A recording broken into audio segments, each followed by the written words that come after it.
গতকাল বিজেপির নবনির্বাচিত রাজ্য সভাপতি হয়েছেন শ্রমিক ভট্টাচার্য এবং এই নিয়ে বিরোধীদের তরজা চারিদিকে ছড়াচ্ছেন।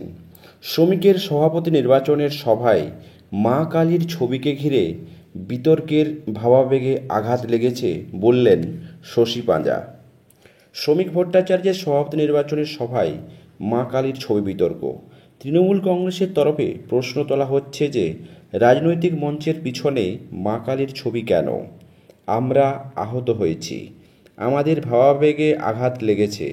ছবি দেখিয়ে আক্রমণ শানিয়ে তৃণমূল নেত্রী শশী পাঁজা দেশের প্রধানমন্ত্রী নরেন্দ্র মোদীর পাশে কালীর ছবি রাখা নিয়েও প্রশ্ন তুলেছে শাসক দল।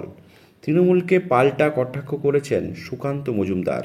তিনি বলেন, চারিদিকে তৃণমূলের অসুরেরা ঘুরে বেড়াচ্ছে, তাদের রাজনৈতিক নিধন প্রয়োজন, সেই কারণেই মঞ্চে কালীর ছবি রাখা হয়েছিল বলে দাবি সুকান্তর। তৃণমূল নেত্রী শশী পাঁজা বলেন, রাজনৈতিক মঞ্চে ব্যাকড্রপে এই ছবিগুলির মধ্যে দেখলাম মা কালীর ছবি। আমাদের ভাবাবেগে আঘাত লেগেছে, আমরা আহত হয়েছি। মা কালী একটি রাজনৈতিক মঞ্চে কেন? প্রধানমন্ত্রী 2024 সালে গত লোকসভা নির্বাচনের আগে তিনি একটি বক্তব্য রাখতে গিয়ে বলেছিলেন, আমি কিন্তু বায়োলজিক্যাল সন্তান নই, ভগবান আমায় সরাসরি পাঠিয়েছেন, একটা উদ্দেশ্য নিয়েই পাঠিয়েছেন রাজনৈতিক মঞ্চে। এরপরই শশী পাঁজা নিশানা মাকেও আর ছাড়া হলো না। আপনি ধর্মের নিন্দা করলেন। অপরদিকে সুকান্ত মজুমদার বলেন, আমরা মা কালীর মন্ত্র নিয়ে জয় মা কালী বলে নামতে যাই।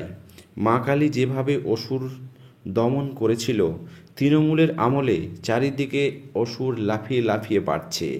এই অসুরদের নিধনের প্রয়োজন আছে, রাজনৈতিকভাবে এদের নিধন হবে এবং আগামী দিনে এখানে রাম রাজত্ব প্রতিষ্ঠা হবে। পাশাপাশি তৃণমূল নেতৃত্বের অভিযোগ উড়িয়ে বলেন, মোদিজির ছবি ওখানে ছিল না, আমরা মাল্যদান করেছি। এদিকে মা কালীর ছবি ছিল, সেখানে অন্য কারো ছবি ছিল না। ওরা হয়তো ভিডিওতে দেখেছে, ব্যাকগ্রাউন্ডে অনেক দূরে এলইডি ছিল যেখানে মোদিজির ছবি ছিল।